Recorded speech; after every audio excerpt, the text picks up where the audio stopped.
Nellie Mae Rosecrans was born in Illinois in 1870. She was the eldest of 10 children born to A.N. and Mary Etta. A.N. was a prosperous businessman and prominent in politics around Cumberland, Illinois, where they lived. Nellie attended Illinois State Normal University, now known as Illinois State University. At age 23, Nellie married Charles Sylvanus Carlton, age 22. The following year, 1895, Nellie and C.S., as he was called, moved to Kansas, along with his parents and siblings. They settled in Labette County, which is in far southeastern Kansas, right along the border with Oklahoma. I was a bit confused by a mention in the local newspaper of C.S. and Nellie attending school. I also saw another mention elsewhere of their attending Labette County High School together. Another newspaper article cleared it up for me. After the spring term of high school was finished, the county normal school would be held there. I'm not sure exactly what they were studying, but usually normal schools were to train teachers.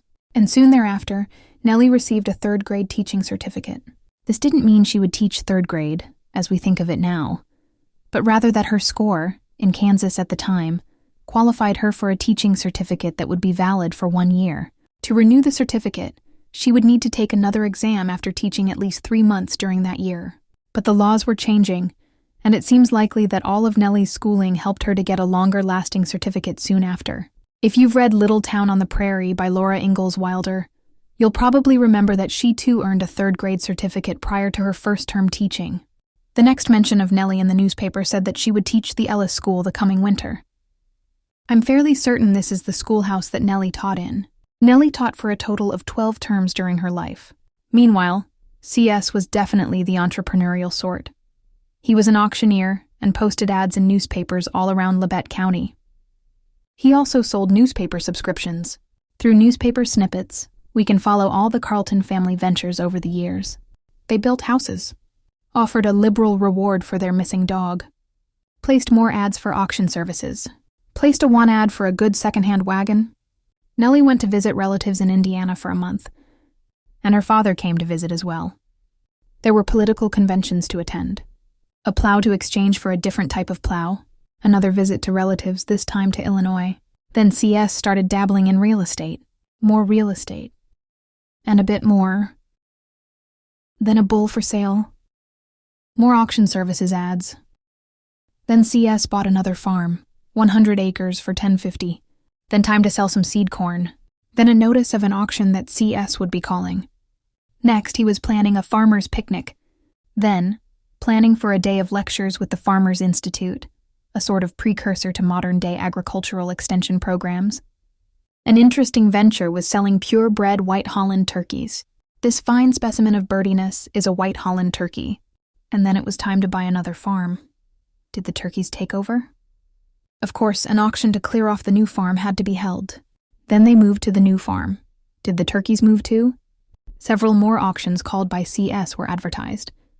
One of Nellie's brothers came to visit and stayed for 9 whole months. If his visit wasn't planned to be that long, maybe he was the aforementioned white turkey. I know, enough with the turkey jokes. Interesting choice of phrasing here. C.S. was the real estate agent for the sale of a farm.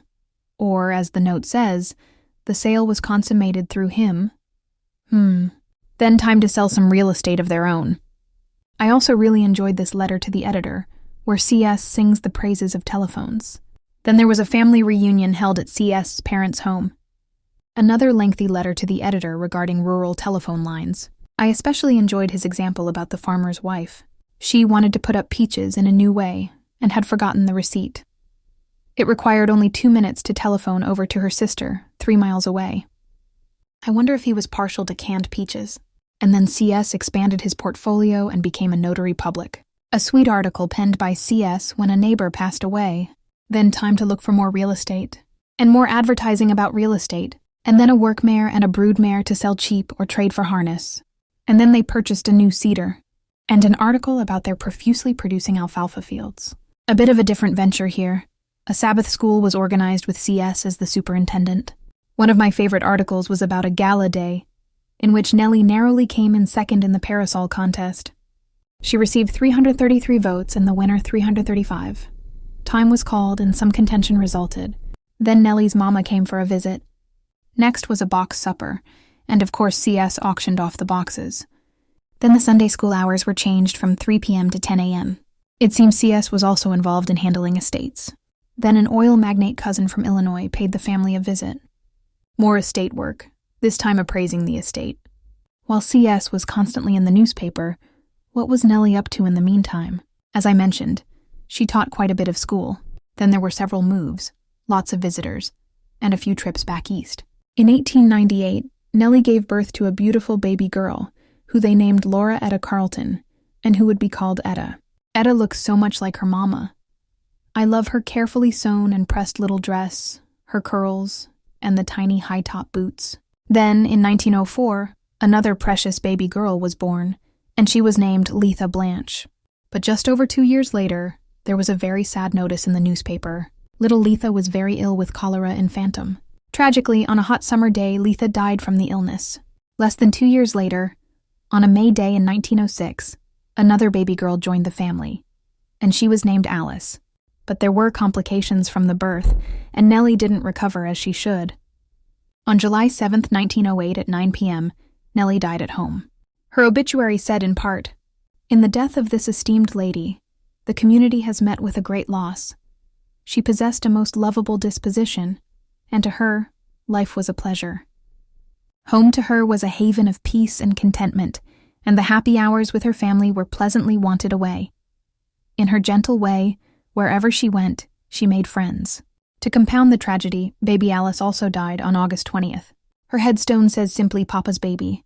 CS threw himself into raising his daughter. He decided not to remarry until she was grown, and to focus on her. I love this photo of Etta, barefoot and holding her doll. Turning back to old newspapers, we can see highlights as Etta grows up. Here was a visit with friends. Etta even had her own car. She was planning to attend the normal school in Pittsburgh, Kansas, and so an ad was placed offering it for sale. CS must have been proud of her plans, to even mention it in the ad. Family from Illinois came to visit again. CS had another venture too, offering farm loans. Then he went to visit Etta at school. Then a new ornamental fireplace mantel was built. Poor Etta even had to have her tonsils removed. In addition to a grain store, CS ran an ice delivery service during the summer. Eventually, CS decided to run for election as probate judge. Etta finished her education, and then she worked in her father's feed store for a while. And then CS won the election for probate judge. CS started making plans to take over the probate judge's office in Oswego. Etta was teaching school at the time. I'm sure CS was so proud of her. Here's the school she was teaching at.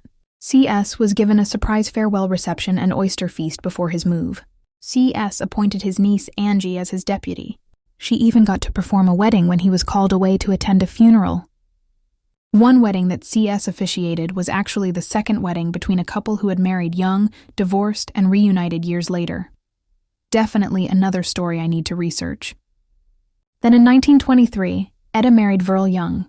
He was a widower about 20 years older than she was, and had 2 teenage sons. Here's Etta's husband and his 2 sons. And here is Etta, all grown up.